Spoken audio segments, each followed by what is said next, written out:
Nous allons lire à partir de l'Épître aux Romains, chapitre 7 et verset 21. Je trouve donc en moi cette loi. Quand je veux faire le bien, le mal est attaché à moi, car je prends plaisir à la loi de Dieu, selon l'homme intérieur. Mais je vois dans mes membres une autre loi, qui lutte contre la loi de mon entendement, et qui me rend captif de la loi du péché, qui est dans mes membres. Misérable que je suis, qui me délivrera du corps de cette mort? Grâce soit rendue à Dieu par Jésus-Christ, notre Seigneur. Ainsi donc, moi-même, je suis par l'entendement esclave de la loi de Dieu, et je suis par la chair esclave de la loi du péché. Il n'y a donc maintenant aucune condamnation pour ceux qui sont en Jésus-Christ, qui marchent non selon la chair, mais selon l'Esprit. En effet, la loi de l'Esprit de vie en Jésus-Christ m'a affranchi de la loi du péché et de la mort, car chose impossible à la loi, parce que la chair la rendait sans force, Dieu a condamné le péché dans la chair en envoyant à cause du péché son propre Fils dans une chair semblable à celle du péché, et cela afin que la justice de la loi fût accomplie en nous, qui marchons non selon la chair, mais selon l'Esprit. Ceux en effet qui vivent selon la chair s'affectionnent aux choses de la chair, tandis que ceux qui vivent selon l'Esprit s'affectionnent aux choses de l'Esprit. Et l'affection de la chair, c'est la mort, tandis que l'affection de l'Esprit, c'est la vie et la paix. Car l'affection de la chair est inimitié contre Dieu, parce qu'elle ne se soumet pas à la loi de Dieu, et qu'elle ne peut même pas se soumettre. Or, ceux qui vivent selon la chair ne sauraient plaire à Dieu. Pour vous, vous ne vivez pas selon la chair, mais selon l'Esprit, si du moins l'Esprit de Dieu habite en vous. Si quelqu'un n'a pas l'Esprit de Christ, il ne lui appartient pas. Et si Christ est en vous, le corps, il est vrai, est mort à cause du péché, mais l'Esprit est vie et à cause de la justice. Et si l'Esprit de celui qui a ressuscité Jésus d'entre les morts habite en vous, celui qui a ressuscité Christ d'entre les morts rendra aussi la vie à vos corps mortels par son Esprit qui habite en vous. Ainsi donc, frères, nous ne sommes pas redevables à la chair, mais pour vivre selon la chair. Si vous vivez selon la chair, vous mourrez. Mais si par l'Esprit vous faites mourir les actions du corps, vous vivrez. Car tous ceux qui sont conduits par l'Esprit de Dieu sont fils de Dieu. Et vous n'avez pas reçu un esprit de servitude pour être encore dans la crainte, mais vous avez reçu un esprit d'adoption, par lequel nous crions « Abba, Père ». L'Esprit lui-même rend témoignage à notre esprit que nous sommes enfants de Dieu. Or, si nous sommes enfants, nous sommes aussi héritiers, héritiers de Dieu et co-héritiers du Christ, si toutefois nous souffrons avec lui, afin d'être glorifiés avec lui. Amen. La vérité est que dans cette Église-ci, tous ensemble, ceux que Dieu a apportés, a rassemblés dans cette Église, nous sommes héritiers de Dieu et co-héritiers de Jésus-Christ. Si nous subissons et nous sommes dans la compassion pour que nous soyons avec Jésus-Christ. Et Jésus nous dit, faites des efforts pour passer le chemin étroit et la porte étroite. La petite porte, efforcez-vous. C'est une vie difficile pour que nous puissions marcher sur ce chemin difficile. Tout aurait pu être facile. Ni d'effort, pas d'effort, ni de difficulté, mais à une condition.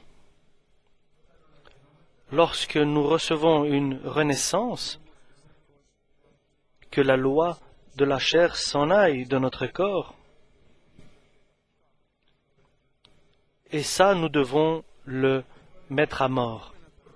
Et nous pouvons tuer les œuvres de la chair, mais les volontés de la chair, nous pouvons seulement, par l'Esprit Saint, nous pouvons le détruire.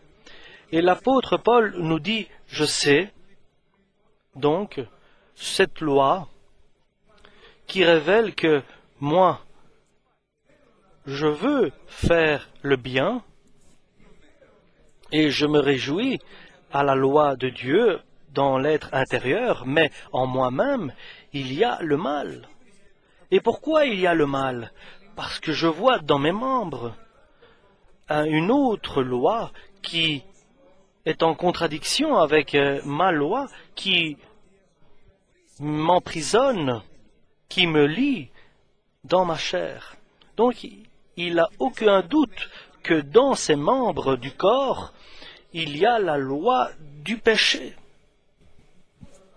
la loi de la chair, dans les membres de son corps, parce qu'il se trouve encore dans cette enveloppe de chair, ce corps de mort. Et cette loi s'exprime par les œuvres de la chair, avec des colères, des combats, des rivalités, avec des mauvais désirs, des mauvaises convoitises, et pour que cette loi soit détruite et brisée, qui existe en nous, et qui est la loi d'Isaf, qui avait régné dans le corps d'Isaf,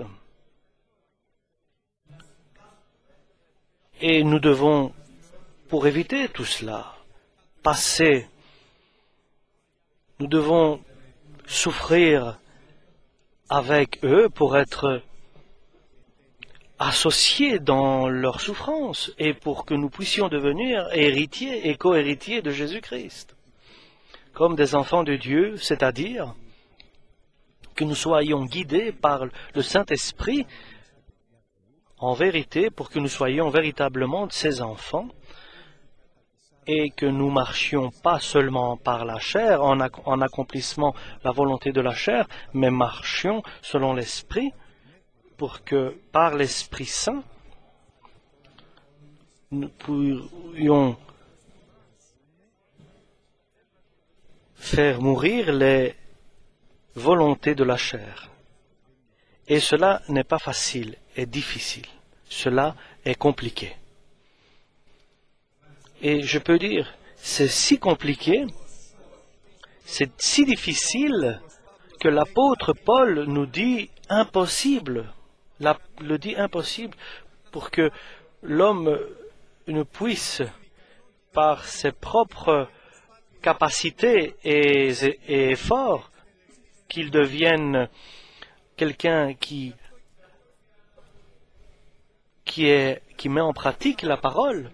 Donc je suis quelqu'un de malheureux. Qui va me libérer de ce corps de mort? Et la réponse, elle est unique, la réponse. Seulement Dieu et seulement par Jésus-Christ et seulement par le Saint-Esprit. Donc, en reconnaissant que seulement Dieu, par Jésus-Christ, peut métamorphoser l'homme de sable en un être spirituel, donc, moi, nous dit la parole, moi, par l'Esprit, je vais travailler l'œuvre du Seigneur, la loi du Seigneur, mais par la chair, je suis condamné à travailler l'œuvre de la chair, la loi de la chair. Et mon espérance, et ma seule espérance dans ces combats, soit mon aide, celui qui m'encourage, le Père, le Fils et le Saint-Esprit. La vie chrétienne que Dieu veut pour chacun de nous, personne ne peut l'accomplir et la pratiquer. Nous allons dire encore une fois quelle est la vie chrétienne que Dieu désire dans notre vie personnelle et dans notre chemin personnel.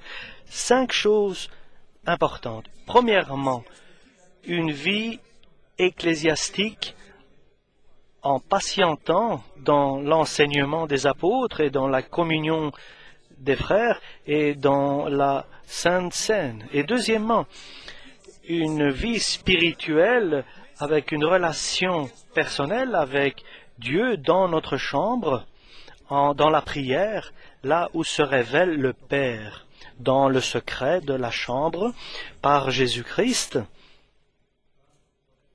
Et l'homme connaît donc dorénavant un Dieu qui se révèle et un Jésus-Christ Seigneur par le Saint-Esprit. Troisièmement, dans l'Église, Dieu nous a établi des gardes de nos frères, en accomplissement le commandement de notre Seigneur d'aimer notre prochain comme il nous l'a commandé, et de vivre une vie spirituelle en faisant attention, en s'intéressant, et il patiente, et il justifie, et il pardonne les fautes de son frère, et s'il considère qu'il est fort, il peut même supporter les fardeaux des frères. Et il peut aider son frère dans sa faiblesse. Parce que notre vie, ce n'est pas seulement aussi dans l'Église, mais c'est aussi en quatrièmement dans le monde actuel où nous vivons. Le Seigneur nous éclaire dans ce monde. Et donc, si notre œil il voit les choses sans ruse, sans malice, alors notre corps est pur. Mais si notre regard est rusé et malveillant, tout notre corps est dans l'obscurité. Vous êtes la lumière du monde. Vous êtes le sel du monde. Personne qui allume un chandelier ne le cache sous la table, mais il le met au-dessus de la table pour que soit éclairée la chambre. Cela veut dire que nous devons faire de bonnes œuvres et qu'ils soient clairs et visibles.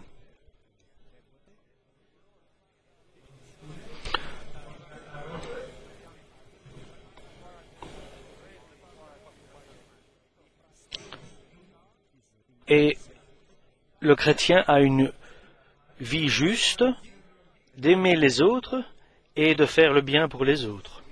Cette vie-là, chrétienne, il est impossible qu'elle soit accomplie de n'importe qui par sa propre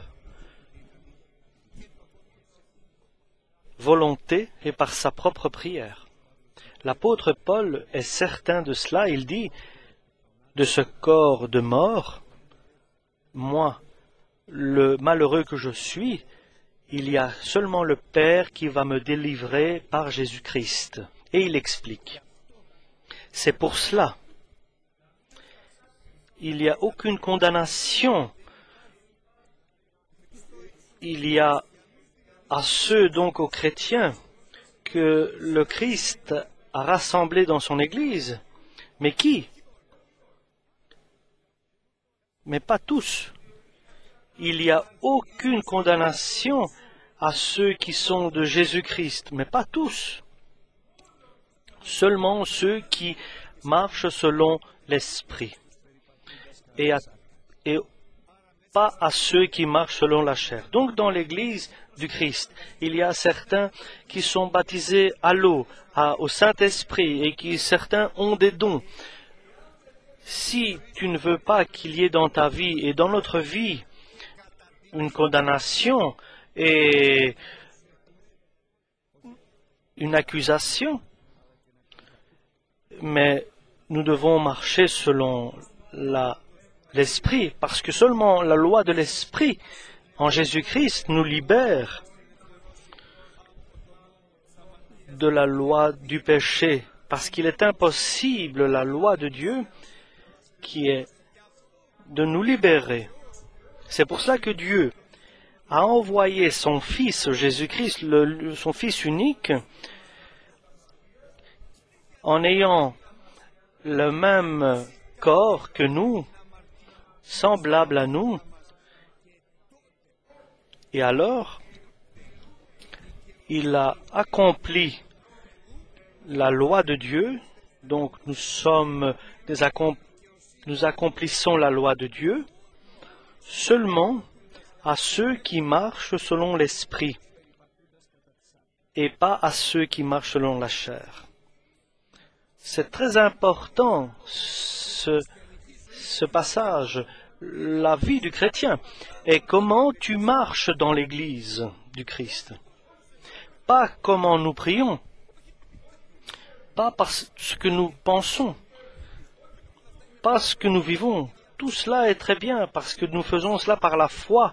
Nous sommes sauvés par la foi. Et cela est un cadeau, est une offrande de Dieu et que personne ne se vante. Nous avons été dans une nouvelle vie par la foi. Par la foi, nous avons reçu le Saint-Esprit.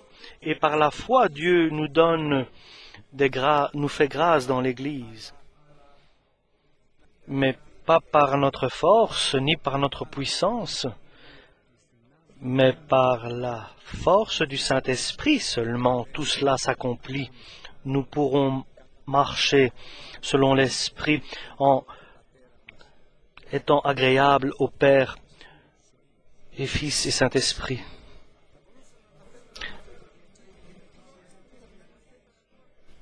Je peux dire, mais aujourd'hui, le message du ciel s'adresse à notre vie personnelle. Dans notre vie personnelle, là où tu es, ou là où tu es seul. Parce que nous pouvons avoir une famille et des enfants et des frères et des sœurs et une église. Mais seulement tu es seul, mais tu es seul, toujours seul dans la présence de Dieu. Tu es seul à être jugé. Tu es seul à patienter le jour du Seigneur qui est certain et qui va changer les choses, ou bien vers le bien, ou bien vers le pire. Et seulement enfin, tu vas travailler l'œuvre du Seigneur en marchant seul, selon l'Esprit et en rejetant la volonté de la chair et la convoitise de la chair. Parce qu'il est écrit, seulement si vous marchez selon l'Esprit, alors vous n'accomplirez pas la volonté de la chair. Si vous ne marchez pas selon l'Esprit, vous perdez la présence du Saint-Esprit et la directive du Saint-Esprit, alors totalement vous allez accomplir les volontés de la chair et vous allez aboutir, les bénis de Dieu, du Père, à marcher sur le chemin d'Issaph et de marcher avec la sagesse d'Issaph, ce qui est une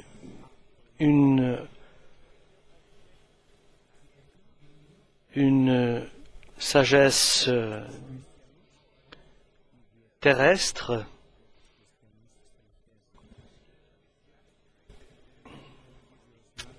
et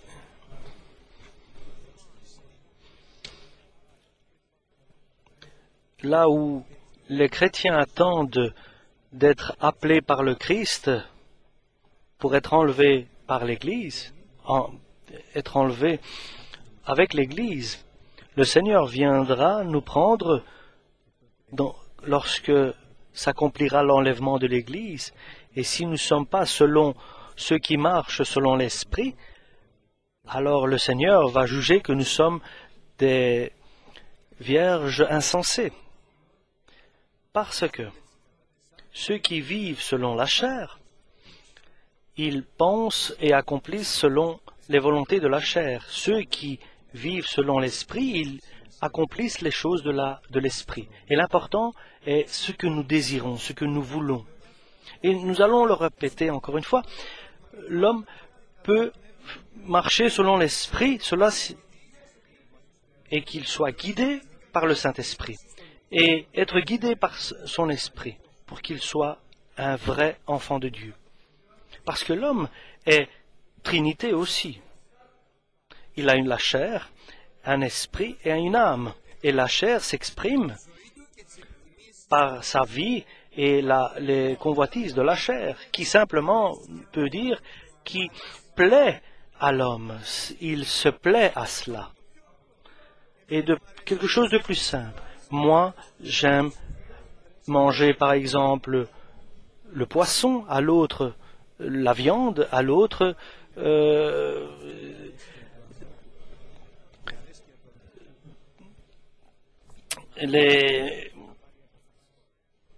une autre cuisine.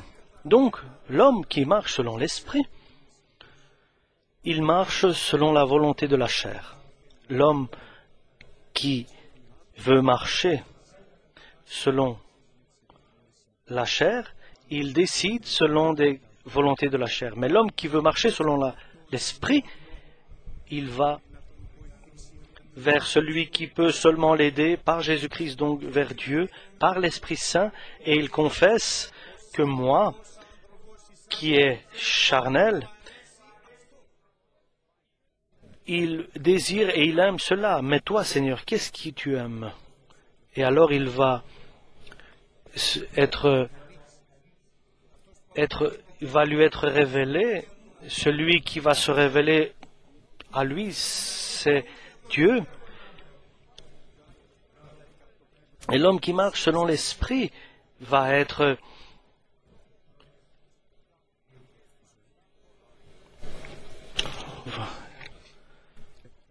et il prendra des décisions et il ne marchera pas selon sa volonté.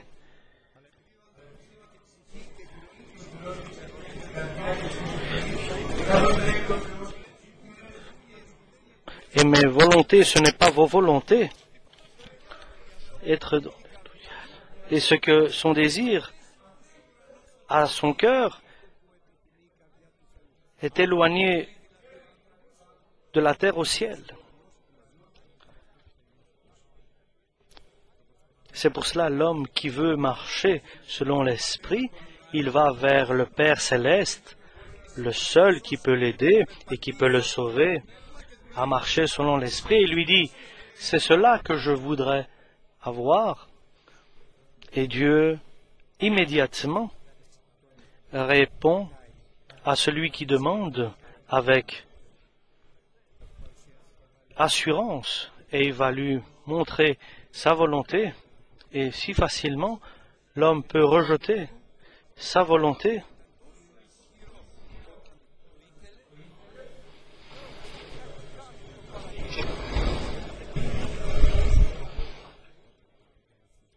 Lorsqu'il va lui être révélé, et en sachant que c'est la volonté de Dieu, avec l'aide du Christ, même si sa volonté ne le veut pas, lui, il va l'accomplir pour être agréable à Dieu. Et il pourra, par l'Esprit Saint, détruire les œuvres de la chair. Ils veulent ce qui est provisoire.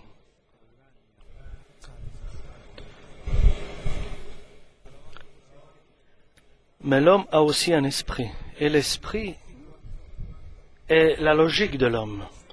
Ce que dit le Christ, la parole de Dieu, et il le sait, l'homme, que mes chemins ne sont pas vos chemins. Mes pensées ne sont pas vos pensées, mes opinions ne sont pas vos opinions, et mes jugements ne sont pas vos jugements.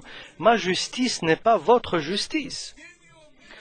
Mon projet pour toi n'est pas un projet que toi tu as pour toi-même. Et mon œuvre pour toi, ce n'est pas ce que toi tu as préparé pour toi-même. Cela est distant comme le ciel et la terre sont distants. Et celui qui prie dans sa prière, qui prie dans sa chambre, faites-le, vous allez voir la grande différence. Lorsque vous rentrez dans votre chambre et vous mettez à prier à genoux et vous commencez à lire aussi de la parole de Dieu, vous allez voir comment cette parole va être vivante et Dieu va se révéler dans le secret là où vous êtes et il va vous répondre en ce qui est visible dans son œuvre. Et il a de bons projets pour chacun de nous. Et ta vie sera dorénavant dans la guidance du Saint-Esprit. Parce que si la volonté de la chair est ennemie à Dieu, parce que à la loi de Dieu, elle ne se soumet pas, et ceux qui ne sont pas de la chair, et ceux qui sont de la chair ne peuvent pas plaire à Dieu, mais ceux qui sont de l'esprit plaisent à Dieu. Un exemple, par exemple, chers frères et sœurs. Il est très important à qui tu veux plaire. Tu vois une fille qui se décore, qui fait comme ceci ou comme cela, qui prend une manière. À qui veux-tu ressembler? Mais surtout pas au Christ. Tu vois un jeune, ses muscles sont là. À qui tu veux ressembler? Mais pas au Christ. Donc, et nous devons tout dire avec clarté. Une fille qui est décente, sainte, qui sa décoration, son extérieur est agréable à Dieu, qui ne se maquille pas et qui ne se met pas des objets de décoration, elle plaît à Dieu. Et elle s'efforce de plaire à Dieu. Et nous tous, à qui nous voulons ressembler et plaire. Et cela, c'est très important. Nous devons le comprendre. Comprendre de tes pensées et tes volontés. Moi, je veux ressembler et plaire à mon Seigneur. Et je peux le dire, que le Seigneur me pardonne, mais je le dis comme cela ouvertement, mais c'est mon cœur qui doit le désirer. L'apôtre Paul dit, pourquoi nous voulons plaire aux hommes et non à Dieu? Je ne veux pas plaire à personne, je veux plaire à Jésus-Christ. Amen. C'est quelque chose de très important, très important. Vous, nous dit l'apôtre Paul, maintenant, qui avez compris, qui voulez, vous n'êtes pas de la chair, mais de l'Esprit Saint, parce que l'Esprit Saint habite en vous. Et il demeure, il habite en vous. Pas je suis béni, baptisé du Saint-Esprit. Il demeure en nous, il habite en nous, il me guide, il me dirige. Il est celui qui règne en moi, dans ma vie, dans l'Église.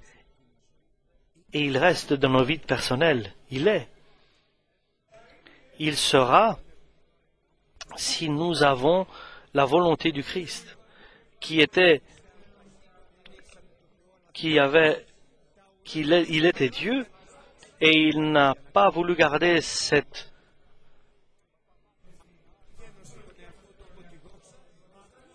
divinité. Il a renié tout cela, il a pris sa croix, et il a pris la forme d'un serviteur, et il est devenu identique aux hommes. Qui? Le Tout-Puissant, l'Éternel,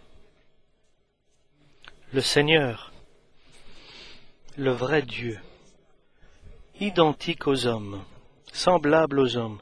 Et lorsqu'il s'est retrouvé comme un homme, il s'est soumis, il s'est rabaissé. Il s'est rabaissé, devenant obéissant à la volonté de Dieu. Et ça, c'est la volonté du Christ. Et jusqu'à quand? Jusqu'à la mort. et dans le temps et dans la nature même. Il aurait pu s'échapper, mais il est venu mourir. Et le Dieu nous désire ne veut pas que nous nous égarions dans le monde, mais que nous soyons morts selon Dieu, morts selon la volonté de la chair. Si donc l'Esprit du Christ et la volonté du Christ, si quelqu'un n'a pas cela, il n'est pas du Christ. Mais il est dans l'Église, mais il n'est pas du Christ, il n'a pas la volonté du Christ. Il n'appartient pas au Christ, et le Christ n'est pas son Seigneur et son Maître. Parce que si le Christ était le Seigneur, notre corps serait mort. Donc, seulement si il y a en nous l'Esprit Saint qui a ressuscité Jésus-Christ, alors celui qui a ressuscité Jésus-Christ des morts, il va donner vie à nos corps mortels qui est nécrosé. Et l'apôtre Paul disait, qui va me libérer? Donc je répète, si en nous demeure l'Esprit et il est Seigneur, et que la volonté du Christ règne en nous. Et lui, Dieu lui-même, va nous ressusciter les corps de la mort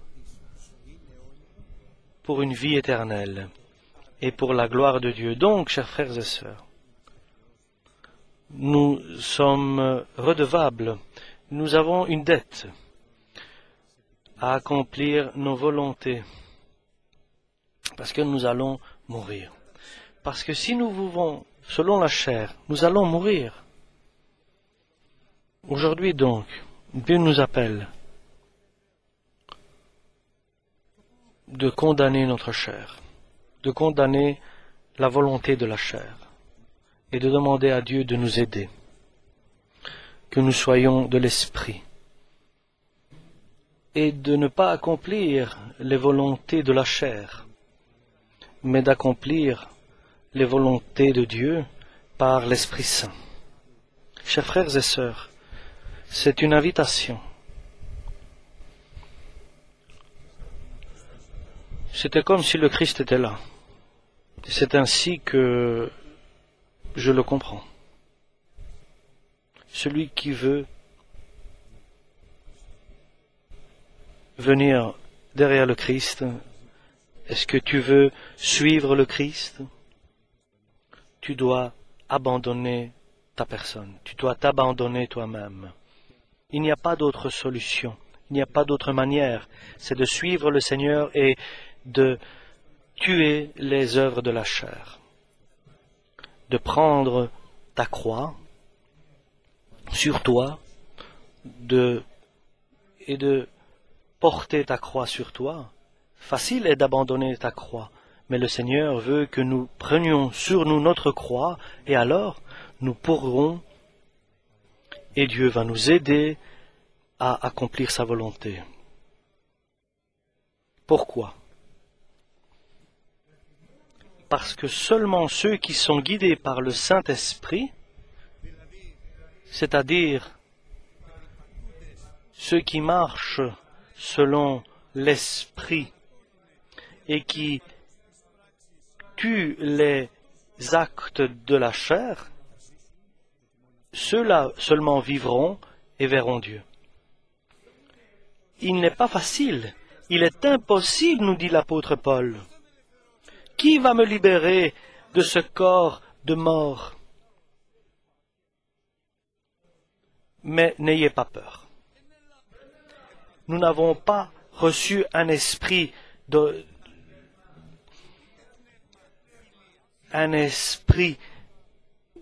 qui doute est craintif et a un esprit de servitude, mais nous avons reçu un esprit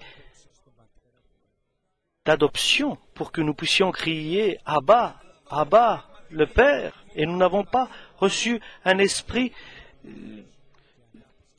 de doute et de crainte, mais nous avons reçu un esprit de force et de puissance, et de marcher selon l'Esprit.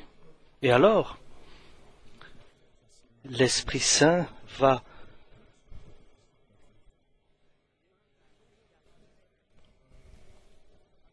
témoigner que nous sommes des héritiers de Dieu et des co-héritiers de Jésus-Christ, parce que nous compatissons avec Jésus-Christ en ayant sa croix et en marchant sur le chemin, en ne prenant pas compte, en dédaignant le chemin de la chair et prenant le chemin difficile et étroit. C'est une invitation. Veux-tu me suivre? Pas moi, bien sûr, le Christ. Si nous disons oui, alors nous pouvons dire comme l'apôtre Paul, nous remercions le Seigneur parce que lui va nous libérer de ce corps mortel par Jésus-Christ et l'Esprit Saint. Lui et seulement lui peut nous libérer. Le Père, par Jésus-Christ, par l'Esprit Saint. Il peut et il veut. Nous, nous pouvons pas. Nous voulons, nous désirons. Amen. Oui, Seigneur.